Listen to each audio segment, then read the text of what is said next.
14 फरवरी 2019। एक छोटा सा गांव जहां एक रात सब कुछ बदल गया। सुबह हुई तो एक घर में 7 लाशें मिली। दरवाजा खुला था लेकिन कोई अंदर से निकला नहीं। क्या हुआ था उस रात?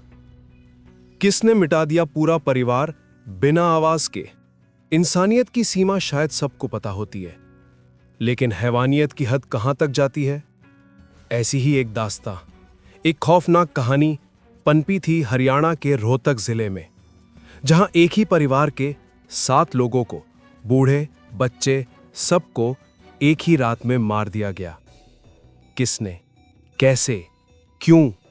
यह सब एक ऐसी मिस्ट्री थी जिसने सिर्फ हरियाणा को नहीं, पूरे देश को हिलाकर रख दिया था। वेलकम टू द खून रिवाइंड, जहां हम जानेंगे एक स्ट्रेंज केस के बारे में जिसने पूरे इंडिया को हिला के रख दिया था, the Rohtak family mass murders. साल था 2009। हरियाणा का रोहतक डिस्ट्रिक्ट। रोहतक शहर से थोड़ा आगे एक छोटा शांत गांव, कबूलपुर। इस गांव की सुबह बिल्कुल देश के हर गांव जैसी थी। यहां अपनापन था, एक ठहराव था, लेकिन साथ ही शर्तें थीं, नियम थे। समाज सबसे ऊपर था। इस गांव में हर परिवार सबको जानता था, खासकर तकदीर सिंह डगर के परिवार को। तकदीर सिंह डगर 70-75 साल के एक रिटायर्ड स्कूल टीचर थे।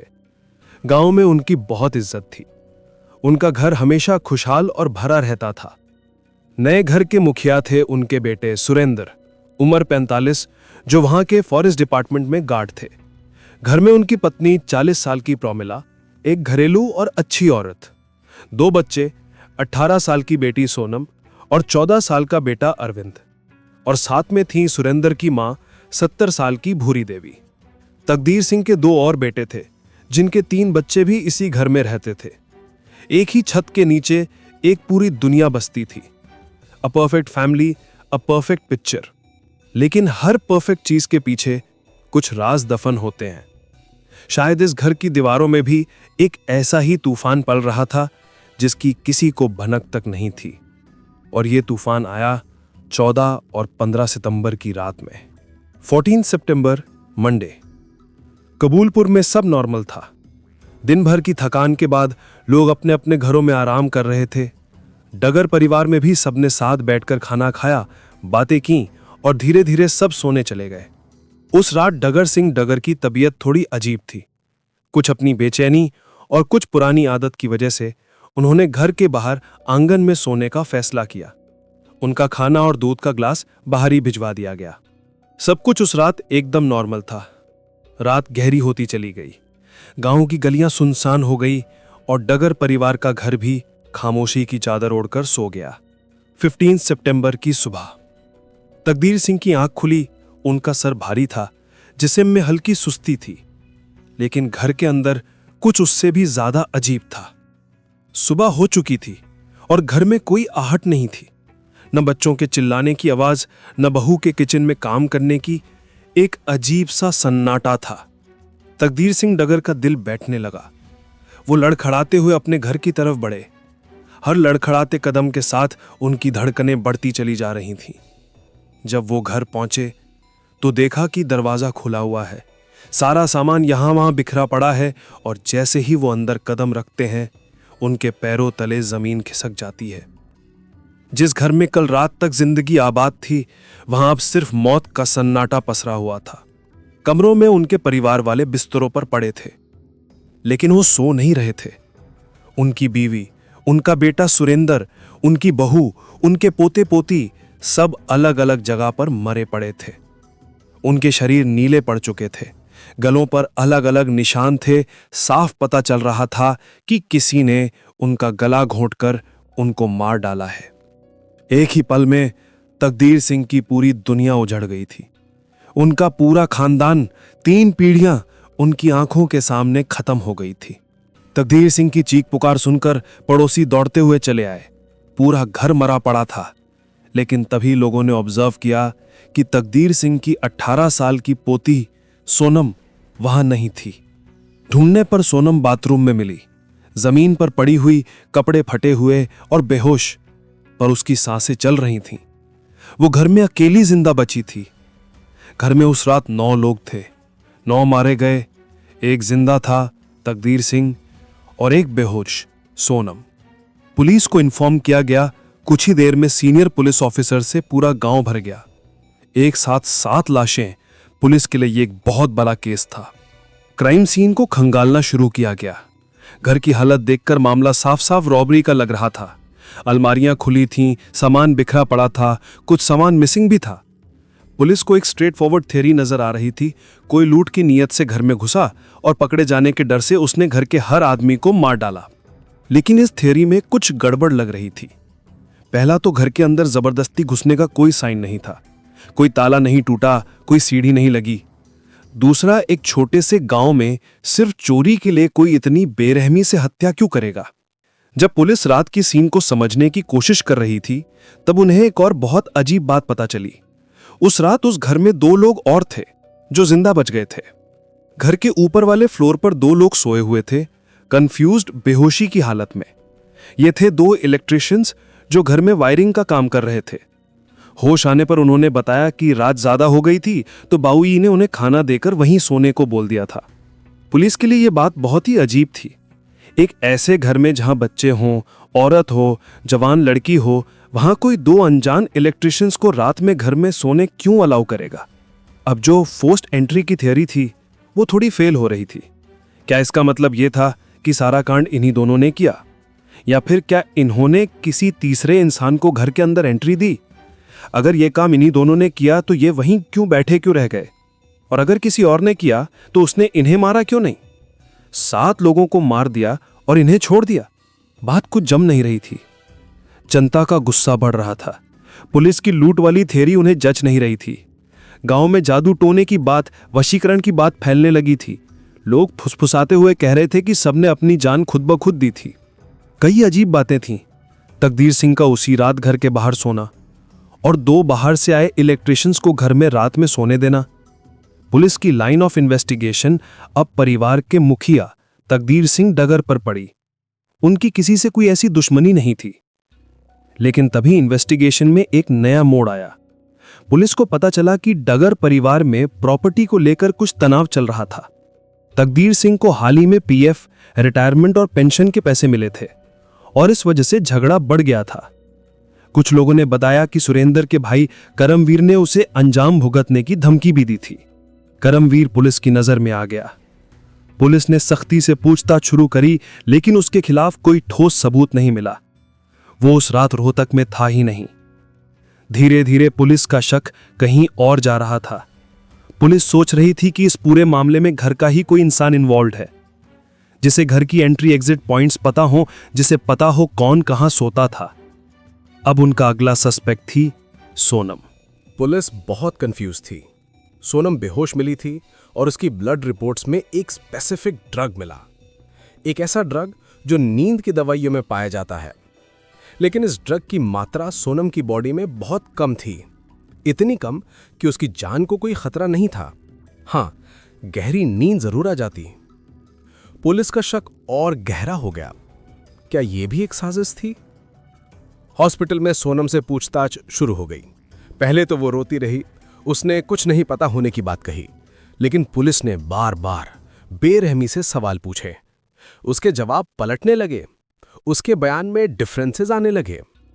और इस शक को आवाज देने वाला पहला इंसान कोई पुलिस वाला नहीं था, बल्कि वो इंसान था जो इस परिवार को सबसे अच्छे से जानता था, सोनम के दादा तकदीर सिंह।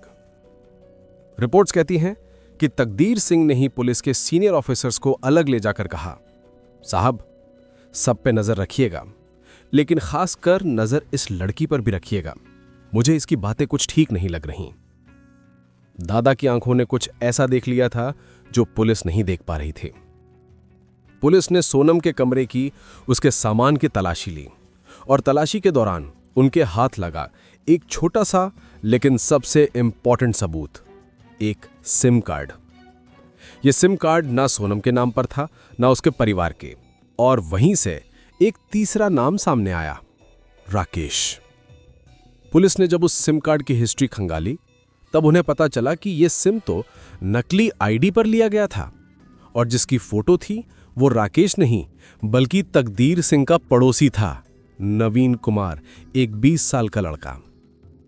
ये एक सीक्रेट सिम कार्ड था जिससे नवीन और सोनम एक दूसरे से बात किया करते थे।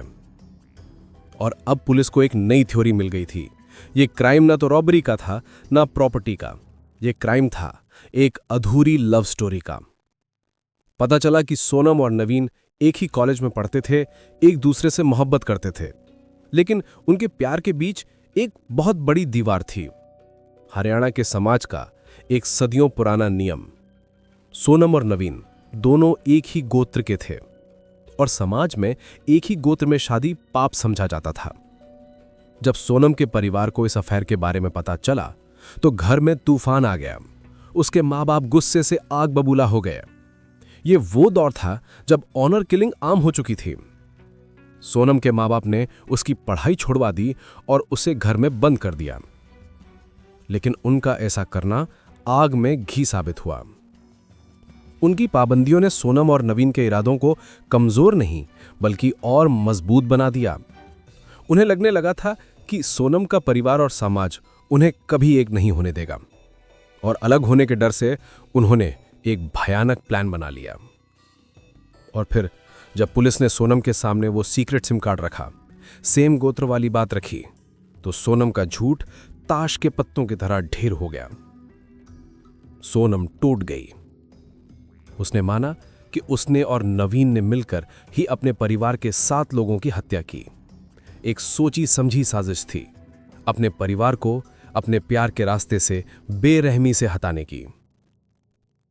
जब सोनम ने नवीन को यह प्लान बताया तो वो पहले घबरा गया। उसने मना किया, लेकिन सोनम ने उसे बार बार अपने प्यार का वास्ता दिया और धीरे धीरे नवीन इस प्लान में शामिल हो गया। यह प्लान सीधा और खतरनाक था। पहले पूरे परिवार को बेहोश करना। इसके लिए सोनम और नवीन ने नींद की गोलियां एक आदमी और एक केमिस्ट से अरेंज करवाई। फिर 14 सितंबर की रात को जब सब नॉर्मल बिहेव कर रहे थे, सोनम चुपके से उन गोलियों को पीसकर आटे में मिला रही थी और बचा हुआ पाउडर दूध में डाल रही थी ताकि सब देर तक गहरी नींद में चले जाएं।